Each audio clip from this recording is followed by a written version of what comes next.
Never judge someone by their bank account, because the person you look down on today might be the only one who can save you tomorrow. Emma Rodriguez taught 4th grade at Riverside Elementary. She'd been teaching for 12 years, and she loved every minute of it. But love doesn't pay the bills. On a teacher's salary, she drove a beat-up Honda from 2003, wore the same 5 outfits on rotation, and lived in a tiny studio apartment across town. She didn't care about any of that. Her students were everything to her. But to some parents at Riverside, she was nothing. Before we go further into Emma's story, I just want to say thank you for watching. If you're enjoying this, hit that like button and subscribe so you don't miss more incredible stories like this one. It really helps us keep bringing you content that matters. Now let's dive right in. The school was in an expensive neighborhood. Most families had money, real money. The kind where both parents drove luxury cars and took vacations to Europe 3 times a year. The kind where kids showed up with designer backpacks and the latest phones. And some of them never let Emma forget that she wasn't one of them, that she didn't belong in their world. Victoria Ashford was the worst. Her son Brandon was in Emma's class, and Victoria made it her personal mission to remind Emma of her place. At parent-teacher conferences, Victoria would show up in designer clothes, dripping in jewelry, and make comments. "Oh, Emma, still driving that old car? You really should upgrade. It's embarrassing for the school." Or, "That's a cute dress. Is it from a thrift store? I could give you some of my old things if you need them." Emma would smile politely and ignore it. She was used to it by now. But it hurt. Every single time, it hurt. She'd go home and cry in her tiny apartment, wondering if maybe Victoria was right. Maybe she wasn't good enough. Maybe she didn't deserve to teach at a school like Riverside. One afternoon in October, Victoria called the principal. She wanted Emma fired. Her complaint? Emma couldn't afford nice things, so she obviously wasn't a good teacher. "How can someone who can't even manage their own finances teach my son anything valuable?" Victoria said on the phone, her voice dripping with contempt. "I want him moved to Mrs. Patterson's class immediately. She at least looks professional and drives a decent car. Emma is a poor reflection on this school." The principal, Mr. Chen, defended Emma. He told Victoria that Emma was one of the best teachers they had, that test scores in her class were consistently among the highest in the school, that students loved her and felt safe with her, that she stayed late every single day to help kids who were struggling, never asking for overtime pay, that parents who actually paid attention to their children's education praised Emma constantly. Victoria didn't care about any of that. She didn't want to hear it. She threatened to pull Brandon out of the school, to take other wealthy parents with her, to make trouble with the school board, to post negative reviews online, to do whatever it took to get Emma removed. Mr. Chen stood firm. He told Victoria that personnel decisions were his to make, not hers. Emma kept her job, but the damage was done. Victoria started a whisper campaign among the other wealthy parents.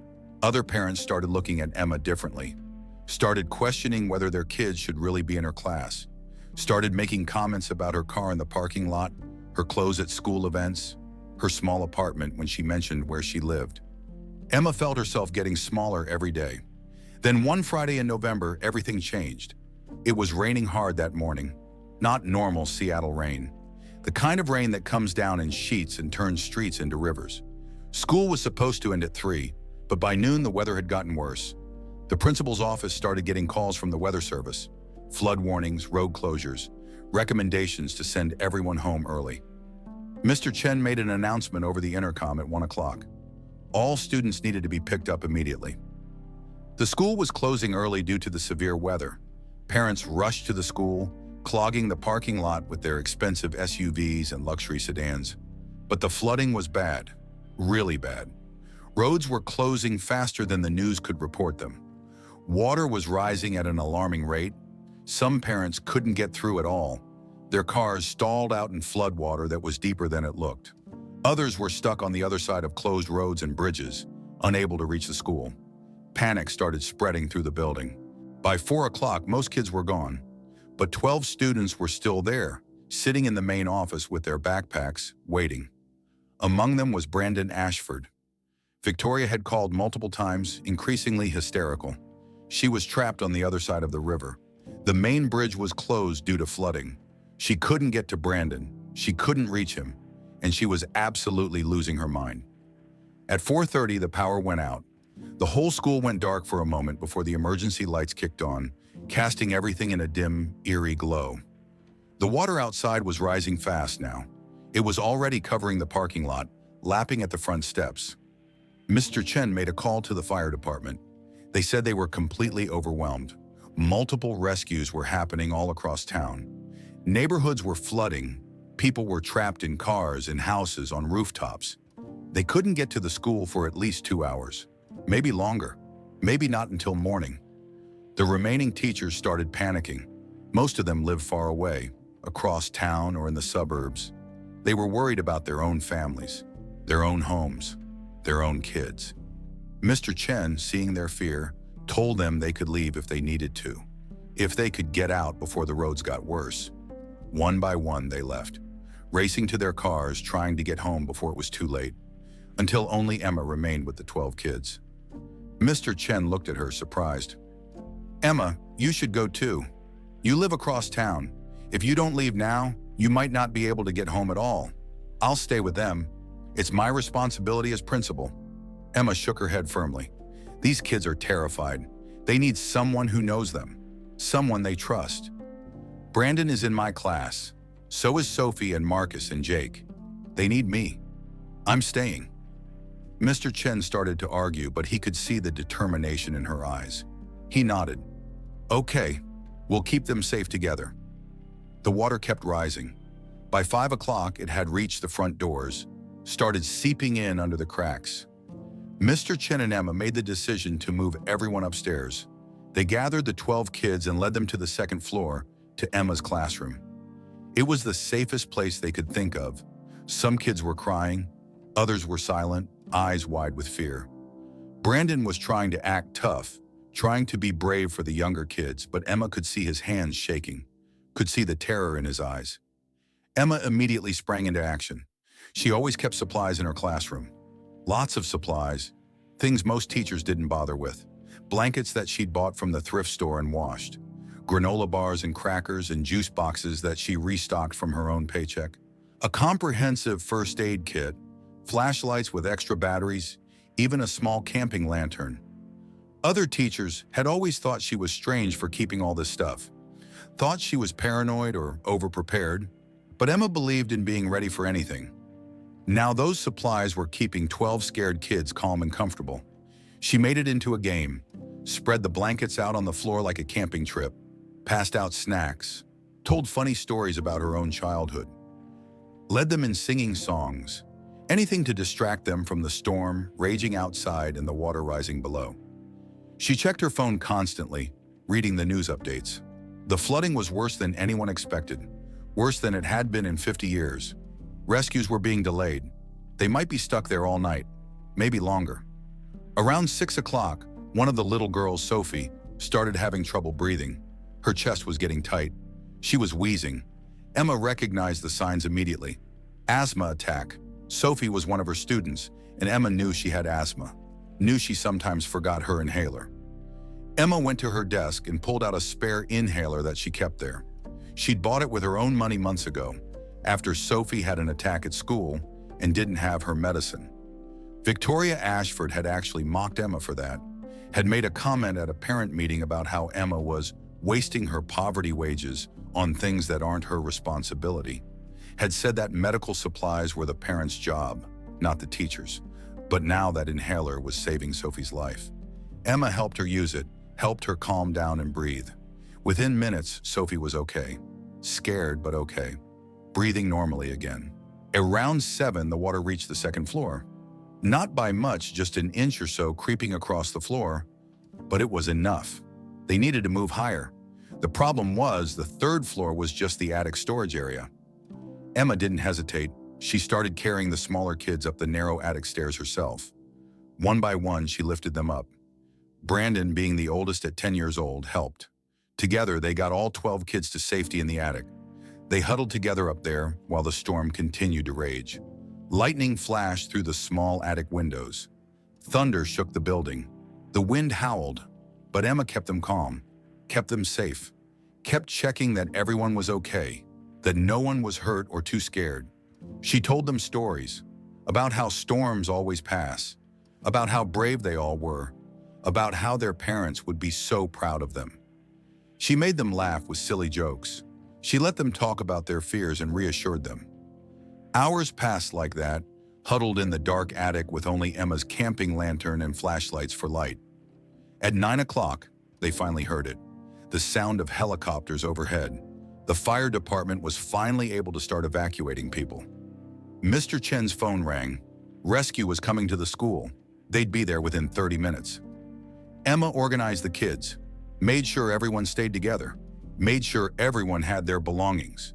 When the firefighters finally arrived, coming up in boats and eventually a helicopter, they were amazed at what they found. 12 kids, scared but unharmed, calm and organized, all thanks to one teacher. "You kept 12 kids safe and calm in this storm," one firefighter asked Emma, incredulous. "By yourself?